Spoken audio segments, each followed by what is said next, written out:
예화로 말씀드리겠습니다. 지방 출장을 가서 예상보다 업무를 일찍 마친 한 중소기업 사장이 가까운 곳에 새로 개장한 카지노가 있다는 직원의 말을 듣고 구경 삼아 한번 가보기로 했습니다. 그날은 정말 운이 좋았습니다. 일도 잘 마무리되고 돈도 땄기 때문에 직원들과 술까지 마셨습니다. 그는 돈을 땄던 재미를 잊지 못하고 한 번 더 그곳으로 갔는데 이번에는 그렇지 못했습니다.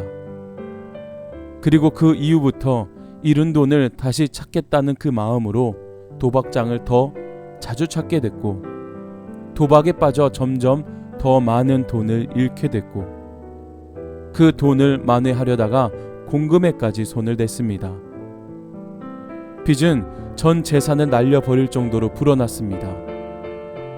그 사실을 알게 된 아내는 가슴이 철렁 내려앉았습니다. 가정은 엉망이 됐습니다. 남편은 경제적인 어려움을 주었고 가장의 자리를 지키지 않았습니다. 아이들이 아파서 전화를 해도 남편의 전화기는 늘 꺼져 있었습니다. 어느 날 경찰서에서 전화가 왔습니다. 남편이 술을 마시고 은행을 털다가 현장에서 붙잡혔다는 것이었습니다. 이것은 마치 뉴스에 나올 법한 극단적인 예화이지만 이는 죄를 출산하기까지의 지성과 정서 그리고 의지의 작용을 보여줍니다. 처음에는 인간이 죄를 선택했지만 시간이 흐르면서 죄의 지배를 받게 됩니다. 그 마음은 우리의 지성과 정서와 의지와 만나는데 이는 인간이 죄를 상상, 착상, 발전, 산출하는 각 단계마다 나름의 역할을 맡습니다. 결국 죄는 실제로 밖으로 산출되려고 합니다. 상상으로 했던 범죄를 이번에는 직접 행동으로 실행하려고 합니다.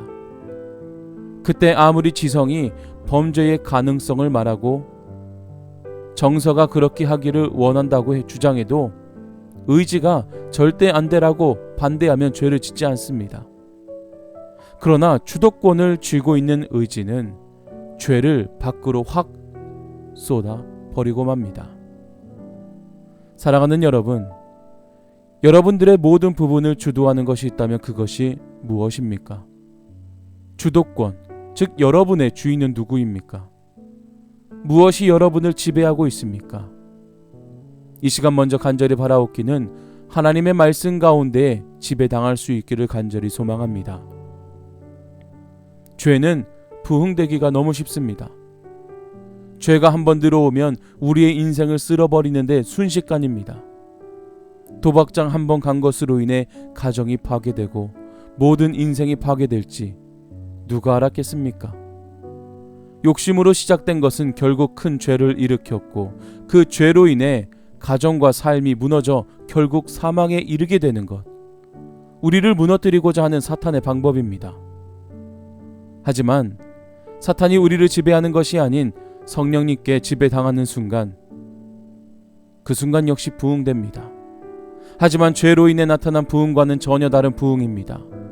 성령님이 우리 삶의 주인이 되시고 주도권을 잡으신다면 사랑, 희락, 화평, 인내자비, 양선, 충성, 온유, 절제로부터 시작하여 삶의 모든 곳에 선한 모습들 가운데 참 부흥을 경험하게 될 줄로 믿습니다.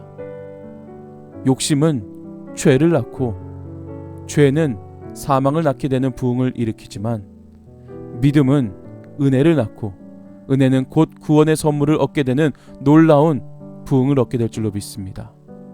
그렇기 때문에 작은 욕심, 작은 죄로 여겨지는 모든 것을 버려두고 오직 성령 하나님만 의지함으로 참 부흥을 맛볼 수 있는 우리 모두가 될 수 있기를 간절히 소망합니다.